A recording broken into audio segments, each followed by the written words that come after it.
Welcome back to Iconic Sonics. This is presented by Epic Seats, where you can get great tickets for all the events over at Climate Pledge, including Caitlin Clark, who will be in the building this week, as well as Simply Seattle, which is where we get all of our Sonics merch in Seattle. We've got Softy with us from KJR. What are we thinking about Game 7? We're going to break down the finals a little bit, and we're obviously going to talk Sonics. How are we doing?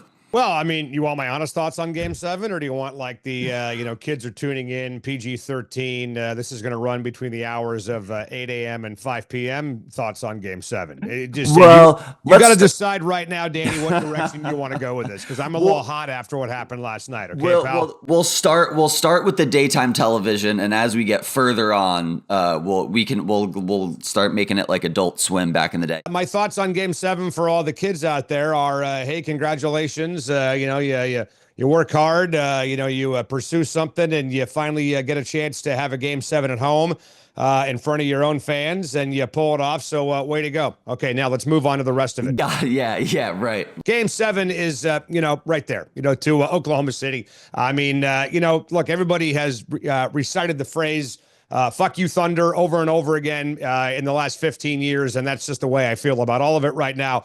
I'm in no mood to break down Game 7, talk about the basketball of Game 7. Don't want to read about Game 7. Don't want to hear about Game 7. Don't want to watch highlights about Game 7. All this talk I'm seeing on social media from a lot of Sonic fans, by the way, too, and a lot of Seattle people, which irritates the hell out of me about, hey, wasn't it a great series? Wasn't it awesome? No, fuck that. No, it was not a great series. It was a horrible series because the Pacers lost. I mean, guys, why do you think we were tuning in, wearing things like this and hats like that, to see them go down? Nobody wanted good basketball in this city. Nobody wanted a competitive, tough series. No, I wanted the Pacers to win in 3 and for the Thunder to puke all over themselves in front of their home court, man. And we got none of that in this series. So, look, I flipped it on last night. I kind of got this superstition thing going on where I'm kind of watching the game on my phone, and if things are going terribly, maybe I'll turn it on, and if they're going well, maybe I'll not watch it because that's what's been working. And I made the stupid mistake last night. You can blame me, Danny, okay? It was 14-10 first quarter, and I told my wife, I'm going to flip this thing on, and immediately, Oklahoma City goes on a 6-0 run, and Tyrese Halliburton blows his Achilles out, and the game is over. So you can blame me for the disaster of Game 7 last night. Never should have turned that damn thing on. Never should have even watched a second of it. And if I don't turn it on, God knows what happens last night, man. Softy. All this talk about the quality of basketball and all that, forget that, man. No, This was an absolute disaster for me as a sports fan and a disaster for my city. Yeah. I mean, hey, you don't want to put too much of the blame on yourself. I know that a lot of Seattle people feel the same way about you. I painstakingly and stupidly I just rewatched the first 6 minutes of the game to see. I wanted to feel the whole question. Is there something wrong with you? Is something wrong with you? Is that hat on too tight? What the hell's going on back there? What's wrong with you, man? I wanted to feel the hope again, and it hurt. I guess a little bit less, but seeing Halliburton out there for the starting lineup, it hurt. And to just watch the first 6 minutes where they do look so good, and for me watching at home with a couple buddies, we're looking around like, holy shit, here we go. And then Softy has to turn the game on his TV, and there goes an Achilles, and there goes the run. But it. I would just go watch Game 7 of the 96 conference finals, or go watch Lillard with that buzzer beater knocking Oklahoma City out the playoffs in the first round. Yeah. A few years ago. Yeah. There's no part of my brain that wants anything to do with what happened last night. I mean, it was a matter of time. I mean, Danny, we all know that it was a matter of time.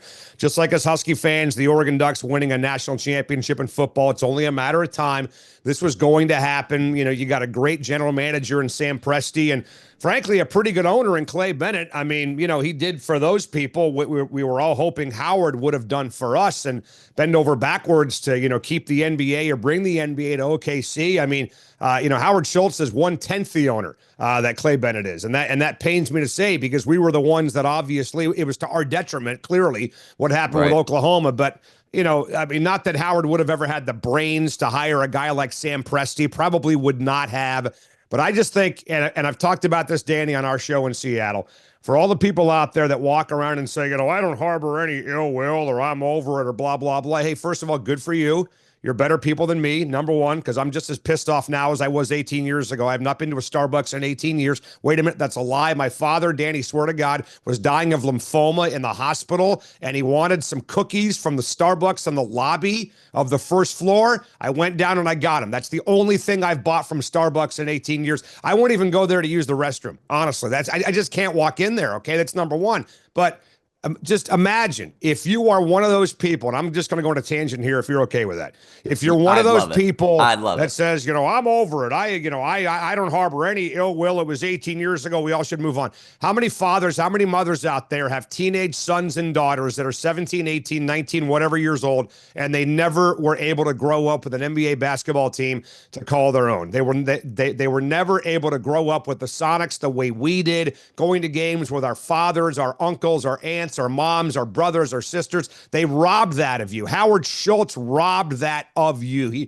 They took that from you. I got a partner in Dick Fain, does the play-by-play for the Storm. Big basketball fan, loves basketball. His kid loves basketball. He never had that chance. And Dixon's like 15, 16 years old now. Never had that, robbed them of that opportunity as father and son when he was a kid. His son I'm talking about now, to go out and watch their own basketball team. So even if we get them back, which we will very soon, even if they win multiple championships, which hopefully one day they will, I will never, ever, ever get over what Howard Schultz and those rat bastard shitbag politicians did to this town. Ever. Hope that sums that up for you. It's a great summary. It's a great summary. And Nate McMillan has been on this show before Nate's the best. Talking about how you think of the Brandon Roys, the Doug Christies, and then even into this new era of the Paolo Bancheros and DeJounte Murray. That is because of the Sonics, right? And Nate has even said that, and so right now the lack of talent has not stopped being produced in Seattle, which I'm thankful for as well from the high school level, even though we don't have a team.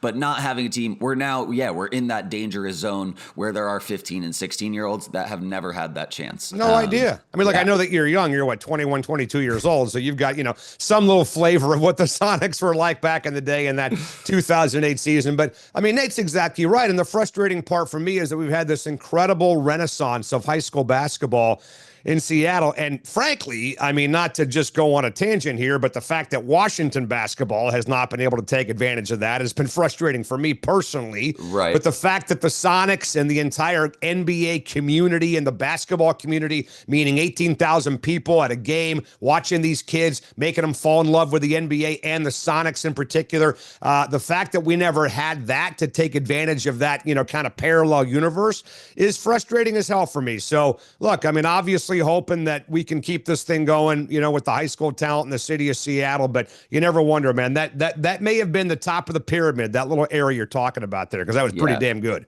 Yeah, it definitely was. And, I think it's a big thing. I mean, well, one, I know that UW has a good class coming in, but then two, I think it is. Yeah, I don't worry because I know that especially the Jamal Crawfords and Brandon Roy coaching locally and stuff, those guys are going to pass the game down, which is great. But not having a team just makes it that much more of a risk that we end up losing something like that. It's really funny. I was in a pretty good mood until they went on this podcast, by the way. I was having a great day. I was having a great morning. I was hanging out with my dog. Oh, I was going to go out and mow the lawn a little bit, and then Brett had to email me and ask if I would do this. Now I'm all pissed off all over again. Last night was not fun, by the way, Danny, and we watching all that. Not fun for anybody. It wasn't. Yeah. Seeing Clay Bennett up on that stage, not one of my favorite moments. I think that's when the TV went off for me. I guess that's another question that naturally follows in my mind. We've heard rumors about expansion. We've heard that they're going to take the temperature this summer, but that's not something new to you, Softy. You've heard this before. You've heard it about the stadium out in Renton. You've seen different groups within Seattle, and you've heard all of the stuff, or maybe none of the stuff, because of how little information it feels like he gives, that Adam Silver has said. What's your hope like through that frustration that you're feeling of watching these finals for the team ever coming back? I mean, first of all, the Renton thing was a total sham. I mean, that was Clay Bennett's way of just, asking for something he knew he would never get. And again, I don't blame him at all. If Chris Hansen went to Sacramento or went to Oklahoma City, he would have done the exact same thing. Now, to Hanson's credit, he never even lied. He just bought the team from the Maloofs and said, we all knew, well, they're moving him. That was it. That was all. But it was part of the agreement with Clay and Howard that he would have to act like he gave a damn. So whatever. But my perspective on this now is I think we should just all start saving money for tickets. Yeah. It's happening. End of story. I mean, this Love is, it. Love look, I don't want to say it's done 99.99%, right? But I mean, honestly, like the reality is that it would be a major upset, and not even an upset. It would be nonsensical for the NBA to not come back to Seattle at this point. Everything's done. The CBA's done. The arena's done. The ownership group is in place. The Celtics sale is over. The Lakers sale just maybe reset the market. Who knows? We can talk about that. Portland's already on the market. Don't think that really affects us one way or the other. But I think all we do now is just wait. And frankly, we're sitting here on the radio program, Danny, every day, Dick and Jackson and I, and it just kind of feels like we're just filling time until this thing happens, like, paralysis by analysis, like rethinking this over and over and over again. Well, what if this happens? What if that happens? What if this? What if Mexico City? What if Kansas City? No, dude. We just need to wait. Really, I would love to go off the air until September and not have to talk about this until this officially gets announced in September. So what I think is going to happen, and I actually, Danny, thought that it would happen at the end of last year. And then the Celtics sale obviously got delayed, and people talk about, the reasons why that impacted the Sonics. I mean, it impacted the Sonics because the Bondermans and Samantha Holloway own the Celtics. I mean, they can't own two teams at one time. So this had nothing to do with resetting the market, none of that stuff. This was all about, moving on from one asset to another so you could embrace the new franchise in Seattle. So I thought it would happen by the end of last year. My gut is, and this is not, I'm not breaking new ground here, Adam Silver will do what he said he was going to do in July. He will implore and advise the owners to explore this. And I would think by September, early October, we're going to have an announcement. The only question is it us in Vegas or just us? Because it seems like the Vegas thing is maybe further behind the road than we are at this point. Right. I think of all the major cities in the country that don't have an NBA franchise, when you include market size, when you include the arena, the ownership group, we are legions ahead of where any other city is in Seattle. It would be ridiculous for the NBA to not bring them back to Seattle. So, there was a part of me a few weeks ago, Danny, a few months ago, that would tell myself, if they don't come back now, then the hell with them. I'm past that. I'm past that. That's how convinced I am. We should start saving money for tickets. As a matter of fact, I got my little coins down here, my little box here with all my quarters and dimes. I'm getting ready for tickets, man. That's what you should be doing too. Go to Simply Seattle and start buying Sonic stuff right now because you'll need it. There you go. Exactly. Yeah. Go head over to Simply Seattle. Epic Seats will have you held down on seats and tickets when they finally come back. I agree. I mean, I don't know if coins is going to cut it after the way that coins, baby. After the way that the Kraken tickets went, I don't know if that's going to cut it, but I mean, it'll be a hell of a day. It seems like that is where we are headed this summer. In that same kind of vein, I think we've seen obviously painstakingly the success that OKC's had in a very short amount of time. The first time around with our nuts and bolts down in a different city, being 2012. But when you think about an expansion franchise, and this was something we kind of I got into with Percy Allen last night, it's going to take a while, right? And you can't really have a rivalry until both teams are winning. You can't just be one team beating up on the other. Unfortunately, if I'm being honest with myself, the first few years that the Thunder come up here, it might not look great. It doesn't mean it's not going to be loud inside a Climate Pledge Arena, because if you're there, I'm sure you'll make yourself heard. But what does that look like to you in your eyes when the Thunder do come here? Maybe those first few years, and then maybe beyond, when we can attract a free agent back and sign someone or whatever it looks like. First of all, I would just recap, or I would preview the Thunder Sonic rivalry with two words: pure hatred. At least on our side, no idea how those knuckleheads feel. Don't really give a damn. But from our perspective, absolute pure hatred. You think about all the rivalries in Seattle, Washington, Oregon, Seahawks, 49ers, Mariners, Yankees, Mariners, Astros. And, some of those took time, right, to kind of develop into that pure, hatred that we're talking about. The Sonics Thunder from game one will be immediate. I mean, they will shoot all the way up to, if not the top of the rivalry leaderboard in Seattle, to at least number two, I think, behind the Oregon Ducks and Washington. I mean, there's just those fan bases can't stand each other's guts, for God's sakes. And that is personal between Husky and Oregon fans. And I don't think the reason why I don't think it'll be number one right away is because I don't think the Thunder fans feel about us the way we feel about them. Right? There's way more animosity going that way than there is coming this way. So to have a real, true, unbridled rival, you got to have hate on both sides of the ball. And there's hate in San Francisco and Seattle. There's hate in Eugene and Seattle, but there's not hate for us the way there is for Oklahoma City. So I think it's going to be awesome from the start. I think it's going to be a team that you'll circle on the calendar every single year. But I also agree with you that, it may not be pretty for a while, right? I mean, how are they going to be able to build this thing? Is there a Cooper Cup or Cooper Cup? Is there a Cooper flag, excuse me, coming in the NBA draft the next 3 or 4 years that we can take advantage of? How's the draft going to work? What are we going to be in the lottery? Are we going to be awarded the number one pick? Is there a Kevin Durant? Is there a LeBron? Is there a Michael Jordan? Maybe we should start looking at like 8 and 9-year-old kids and, kind of project what high school basketball and college basketball is going to look like in the next maybe 7 or 8 years. Start paying attention to freshmen in high school and where they could be in 4 and 5 years from now, because the 4 and 5-star freshmen in high school right now might be those guys that save our bacon in 2030 and 2031. So hey, JJ Crawford, I think, is a freshman right now. There you go. We'll have Jamal's son on the team. Just having a team back for a while is going to be enough, and then people will start to expect, obviously, wins. The Kraken are kind of going through that right now, heading into year 5. But the Thunder-Sonic rivalry, when they come here, is going to be ugly. And I cannot wait for it, man. Cannot wait. Yeah, I love that. I guess the other natural thing that we got talking about last night is about when they do come back, and so we posted a graphic of the jerseys, right? And we all know Nike's going to want to come in and retool them. They're not going to let us just put the old threads on. How does that make you feel? What do you want to see there? I mean, I guess the basic answer, right, is at least we have a team. I think for me, it's like, I just really don't want to see him mess it up as somebody who likes donning the merch and thinks that the logo you have on is even better than this one and all the different iterations of it and whatnot.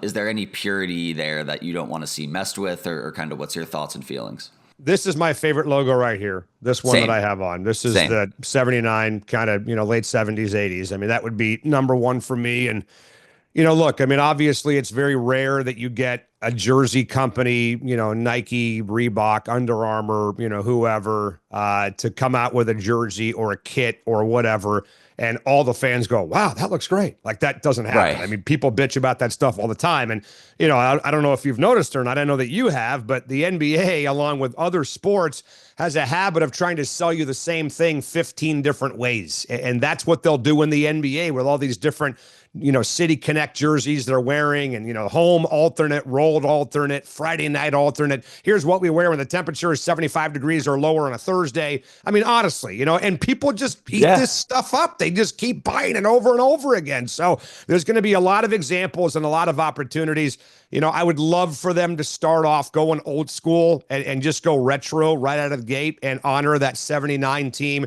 Lenny Wilkens is obviously, late 80s. I'm hoping that he is able to be here when they return, and to see the Sonics wear those uniforms that he saw his team win a championship in for the first maybe game, first couple of weeks, whatever, I think would be sensational. But I hadn't even thought about, somebody screwing it up until you brought it up, to be totally honest with you. So, the cartoon character logo that you've got on your hat right there from the 96 team that played Chicago, probably one of my least favorite logos that they did back in the day. But, that was also 30 years ago, for God's sakes, right? So things look a lot different now. But, yeah, I would love to see him go back to the iconic Lenny Wilkens, Fred Brown, Gus Williams, DJ, JJ, Lonnie, Paul Silas, Tom Lagarde, Wally Walker threads. That'd be awesome. Love it. Love it. There we go. Got the whole roster in there. Well, I mean, it gives a natural segue to Lenny Wilkens, who's being honored this weekend down at Climate Pledge Arena.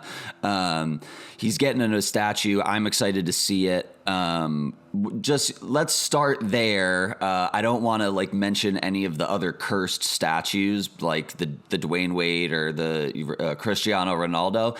I'm hoping I believe in whatever bronze artist they got to make this piece. I'm excited to see it. I know it's going to be great. What are your thoughts and feelings going into this weekend? And then the follow up would be the city's also already designated funds for a Sue Bird statue, so we can get to that after. But let's start with Lenny since we're on the Sonics podcast. I think it's perfect. I mean, I think it's fantastic. There's nobody that deserves it more than him. I mean, this guy is like a 4-time Hall of Famer if you include the USA basketball stuff and player coach, all that. And I just think he's the godfather of Seattle professional basketball. And we can talk all you want about Sam Schulman and guys like Zolly, the GM, the owner back in the day, obviously, who are very influential, but nobody has stuck around here and nobody has been a part of the fabric of the NBA community longer than Lenny Wilkens. And we're talking about going back almost 50 years now, right, to the late 70s. And he still lives here. I mean, he could have moved away, but he still lives here. He still has his New York accent. I talked to him this morning, for God's sakes. Still sounds like he's from Brooklyn.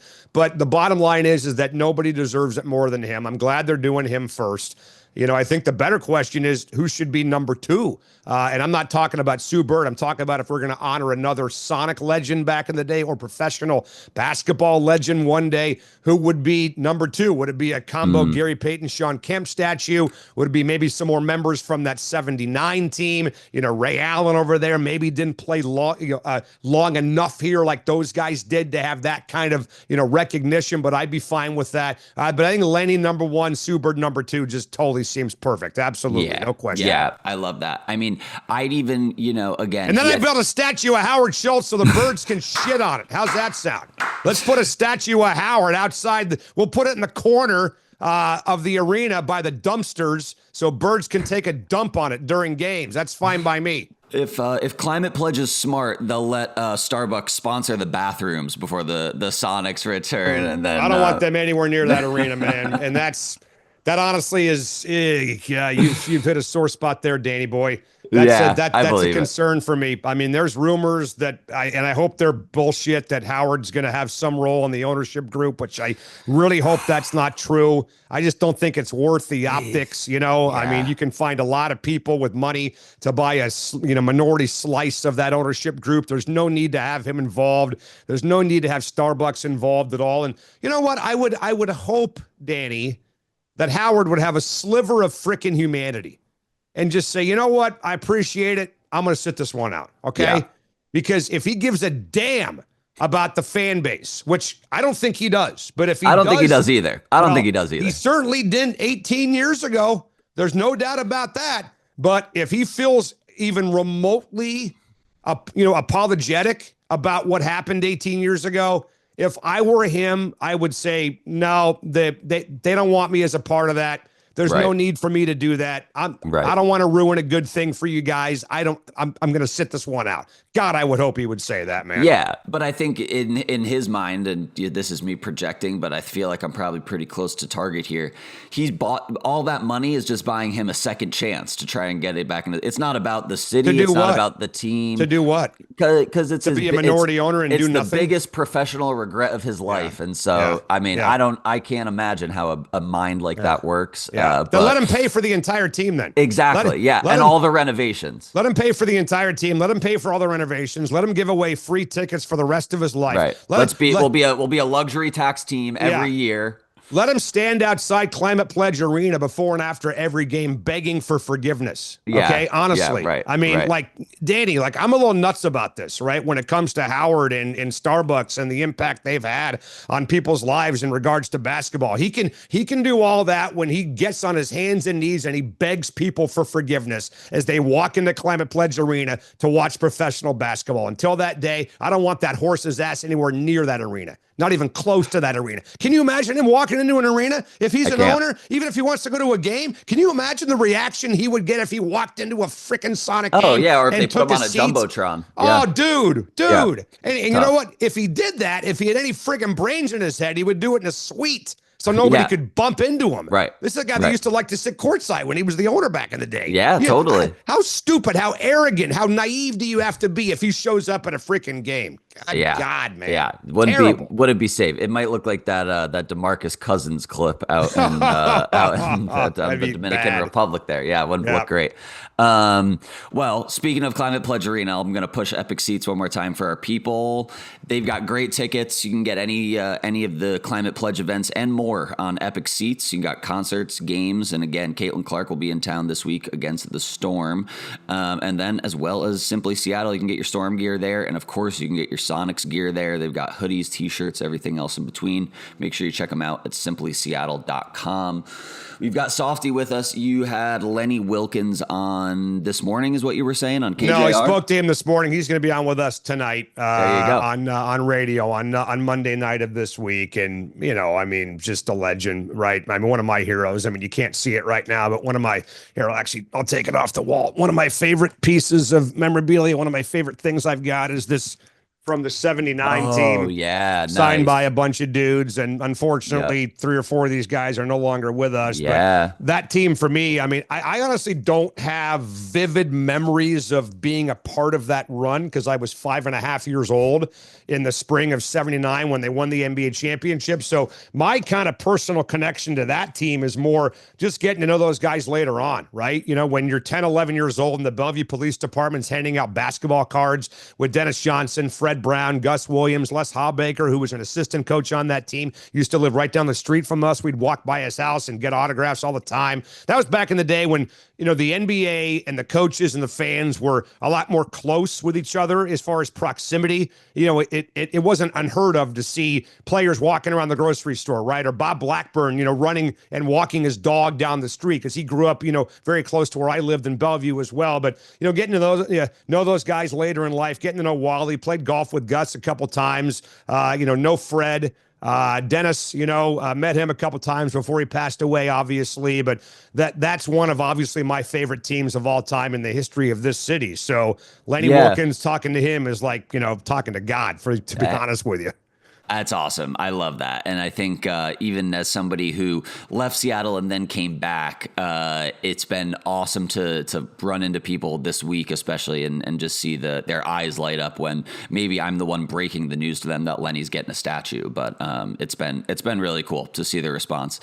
So in our comment sections all the time, you were just talking about running into Sonics in Seattle. In our comment sections all the time, I'll see comments like, "Oh my gosh, I saw Jerome James at a Blockbuster back in the day in Everett," or I saw Dennis Johnson in this bar and he let us buy him a shot. Yeah, that's what I want. This is what I want. Is Seattle small enough? Yeah. Oh, I mean, this is not from that 79 team, but I remember I was in the Issaquah Costco about 15 years ago. And those big massage chairs that they have at Costco? They always have one for like display. You can take it for a ride, sample it, whatever. I turn the corner, I see one of these massage chairs, and Steve Scheffler is sleeping in one. He's literally like, I'm not kidding. He's passed out, Danny. He is sleeping in the Issaquah Costco in one of these massage chairs. And I said, "Honey, that's Steve Scheffler, man." So that was really funny. I don't remember if I woke him up. I think I may have just let him be, to be honest with you. Yeah. But, Kemp would show up at the Green Lake, basketball courts all the time and run with the kids down there. Kevin Durant, when he was here for, the 1 year, obviously would knock on doors of strange, not strange people, but neighbors on Mercer Island and he'd play, NBA Jam, NBA Live with, kids, because he was 20, 21 years old when he showed up here. So he's looking for people his own age to hang out with. But just, Nate McMillan and his wife, back in the day when I worked in restaurants, I was working at the Red Robin in Bellevue, which is now the Bravern, and Nate and his wife would come in all the time for lunch and dinner. They were phenomenal people.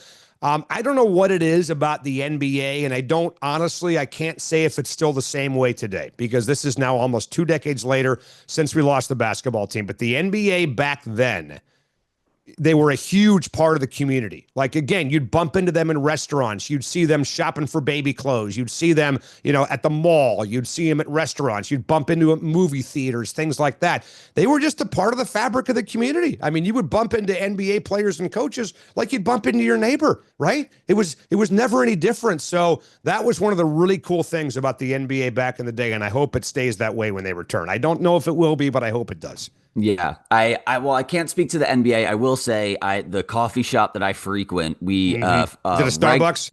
It's not. No, never. Good for you. Never, there you never. Go. Overcast. I'll give them a shout out because they're great to me. Overcast Coffee. They hook it up. They're great. They're in Capitol Hill on 12th and 15th. Awesome.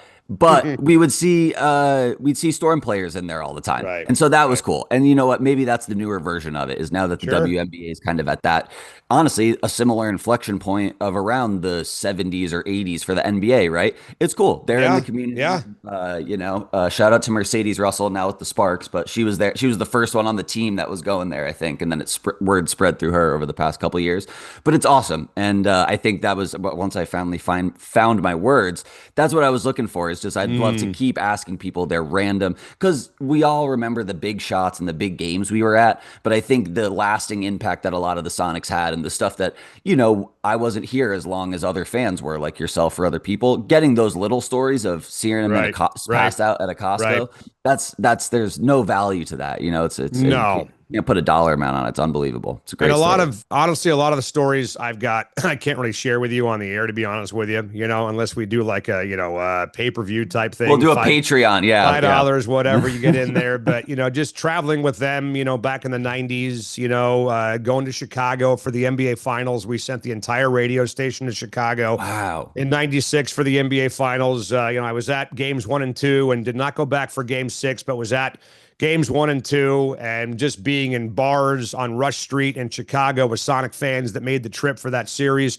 30 years ago was a memory I'll take with me for the rest of my life. I mean, losing to Denver in 94 and then getting beat by the Lakers in the Tacoma Dome the next year, and the look on George Karl's face like somebody shot his puppy was just horrible. But that made 96 that much sweeter, I think, to go through the disappointment of 94 and 95, and then to finally get to 96. And then Sean Kemp exercises the demons against Utah at the free throw line in game 7. I don't know if you're old enough to remember. Danny, how old are you, by the way? I'm 29. You're 29. So you don't really have any memory of that 96 conference finals, correct? Okay. Other than rewatching. So I will tell you just a quick story. Karl Malone, the mailman, was famous for taking his sweet-ass time at the free throw line. I saw this. Yeah. At the free throw line. So the crowd would start chanting to 10. 1, 2, 3, 4. This did not start with Giannis. To my younger listeners, this did not start with Giannis. Karl Malone was doing this 30 years ago, man. So I was producing the evening show on KJR with New York Vinny. We were on the air from 7 to 11 at night. And this is right during the conference finals. And somehow, some way, we got Karl Malone's mom on the phone. And this is before you had to tell people that they were being recorded on phone calls. Now you have to identify you're being taped, right? Back in the day, you didn't have to do that. So we call Karl Malone's mom, and we'd say, Mrs. Malone, do us a favor. We want to test the connection, make sure it's okay. Would you count to 10 for us? So we got Karl Malone's mom counting to 10 as if to mock her own son to hurry his ass up and get to the free throw line. So we'd say, hey, even Malone's mom is getting tired of how long he's waiting to take the, listen to this. She's counting down to 10 or from 10 like the rest of us. So that was a fun little memory, but coming back here, and then Peter Vesey had this bullshit story about why Nate wasn't playing in the finals. I don't know if you asked him when he was on with you, because he had a bad knee during the 96 final. It was a bad back or a bad knee, one or the other. And Peter Vesey wrote this story about how he was not playing because he was pissed off about his contract, which was obviously ridiculous. Totally ridiculous. And I think if I have my facts right, as the story goes, I don't know how he made it to Linwood, which is like a half an hour north of Seattle, and I have no idea how he ended up at a freaking Toys R Us, but Peter Vesey ends up in a Toys R Us and somebody starts busting his balls. It's like, what are you talking about writing about Nate's contract, you stupid idiots, because he's hurt, blah, blah, blah. So things like that, man, God, you really miss it. And no sports league has more drama than the NBA does. Yeah. right? Like Yeah. for sports talk radio, for the fans, for the water cooler conversations, nobody does drama like the NBA. It's another reason why we got to get it back, Danny. Totally, totally, and I think we see it all the time, right?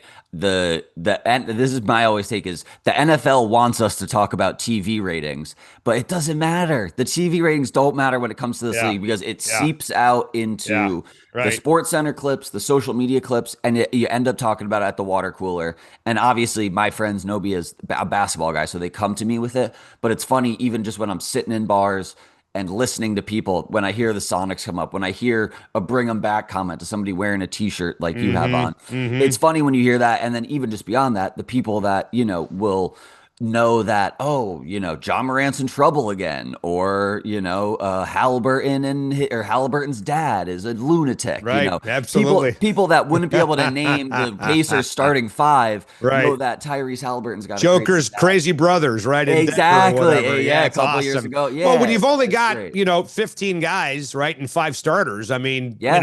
come on, right? Yeah.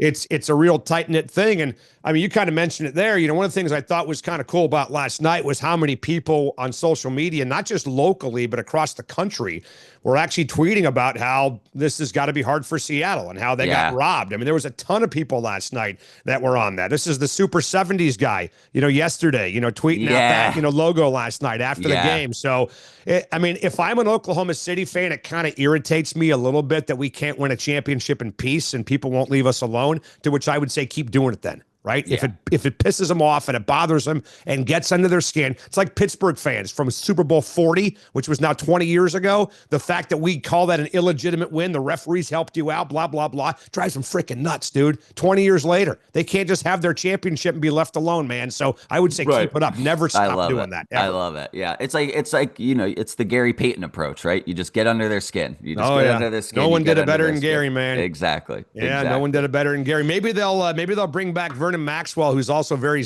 active on social media, and they'll have Vernon throw a weight at Gary Payton like he did at the old practice facility back in the day. That'd be a hell of a way to christen the new arena. We're gonna have Vernon Maxwell throw a dumbbell at Gary Payton to kind of help kick this thing off. Maybe it'll be good luck. They can let him in that pre-designated NBA locker room that's already got the weight room and everything in there, and they'll have Vernon just throw it, and it'll be mad. And the arena, as looks phenomenal for basketball. You've been there for Storm games. Gosh, yeah, the color scheme that the Storm use. You really can see the Sonics, right? Well, it and looks I've gotten Sonic to basketball. step into the NBA locker room. There's nobody has been allowed to take photos in there yet, but they've got a pretty nice facility. Well, now that you back bring there. it up, I got a couple. No, I'm kidding. Hey, I'd be happy for the exclusive. All right. Well, on that note, we can kind of wrap it up here. But next steps for expansion. I know we were saying we don't want to call it a sure thing, but it feels like it's time to start saving our money, which I loved. Right. Right. What's next? What, like, just in your mind of, I know you were saying September, what do the fans need to do? What's kind of your call to action other than saving money? Because it's not a given, right? They're going to hold, hey, we play regular season games over in Mexico City. We've only played preseason games in Seattle. They're going to do that to drive the price up and stuff. How are you going to keep your cool? And what's your kind of advice to the city or fans? Yeah, I mean, my advice would be, just get ready, Simply Seattle obviously carries all the great Sonic gear, be ready for sticker shock, honestly, when it comes to some of these ticket prices. I mean, they're expensive. Totally. There's no doubt about it. I mean, the game has changed a lot since 18 years ago. We've talked about how it's a 3-point game in a lot of ways now. Some folks don't like that, and I get that. But there's new broadcasters. I think it's phenomenal that NBC is getting the NBA back right about the same time as we get the Sonics back. So that'll be a little bit of nostalgia, but, educate yourself on who these guys are. There's a lot of people that have kind of checked out, maybe they're casuals now when they were hardcores. And I understand that. There's a big party going on and we weren't invited. So I don't blame people for not wanting to be involved, but, educate yourself on who these guys are, get yourself all geared up. I mean, I'm good to go. I got stuff from 25, 30 years ago. Start saving money for tickets because you're going to need it for sure. And then as far as the patience level goes, look, I'm not a guy that's going to tell folks to be patient with this because I get it, man. There's people like Lenny Wilkens that are 88 years old that frankly don't have forever. to wait until this thing comes back. I mean, my father died 3 years ago. I would have loved to have gone to a Sonic game with him when they returned. We were at the Maverick game together in 2008. I would have loved to have taken him to the opener of the new look Sonics when they returned, and I've been robbed of that, right? That's gone because my father passed away, just a couple years ago. So everyone out there who's got a dad, a mom, and aging parent, aging friend, aging relative, we're not in a position to sit around and tell other people to be patient because of exactly that reason. You need these guys back as soon as possible so the most people possible can experience the return. Totally. I couldn't have said it better myself. And we appreciate the time. I feel like that's a nice place to end. It feels very cyclical. You really worked through your emotions. Circle of life here, pal. Yeah, it's like it's like a therapy session, right? Right. That's what they say. You're going to me for therapy. You got bigger problems than you think, by the way. Well, it's all good, and I think as fiery as we came into it with, I feel like we ended in a level-headed spot of getting ready, and I think you had sage advice there for the people that maybe have tapped out a little bit. Get ready to, especially those in-between guys, because that's probably who we're going to be starting with. But yeah, do your homework. And I think if anything, the hopeful thing for me is that I can start focusing on the off season and seasons to come. And somebody this morning, I think it was on the Simmons podcast, was, I'm not going to remember this season by the champion. The Pacers are going to be right there with them forever. It was such a special run. Yeah. But God, where it would can have been nice? It would have been nice. It would have been nice. If Halliburton didn't get hurt, who knows, man? Yeah, who knows? I know. I mean, there it is. Ugh. As you can see behind me, I still got it on. So we'll try to. I don't know if I'm going to be able to make it through the rest of the game. You are a sick individual. I know. You know that? I know. You're I know. sicker than me, and that's saying something, by the way. Maybe we can get a group therapy session. You and me get a discount. Yeah, hopefully Hoops Junkies or something like that. Let me in. Well, I'm rolling the red carpet out for you. What do you got to plug? Where can the people find you? Yeah, I'm sure lots of people already know who you are, but let's get your stuff in here. I don't think anybody knows who I am. My mom doesn't even know who I am. At Softy KJR on social media, Instagram, Twitter, 93.3 FM every day at 3 o'clock with me, Dick Fain. Jackson Feltz. Find us on the iHeart app, obviously, the podcast, the stream, the whole spiel. So wherever you find podcasts, you can find us. There you go. That's the same plug that we use. I love it. Yeah. Well, thanks for the time. With a heavy heart, I guess we do it. Let's do it with happier hearts next time. Maybe around some good news. We'll have you back on it, and we can chat some more. This was a pleasure, man. Thank you so much. All right, man. My pleasure. Take care. Yeah. Talk soon.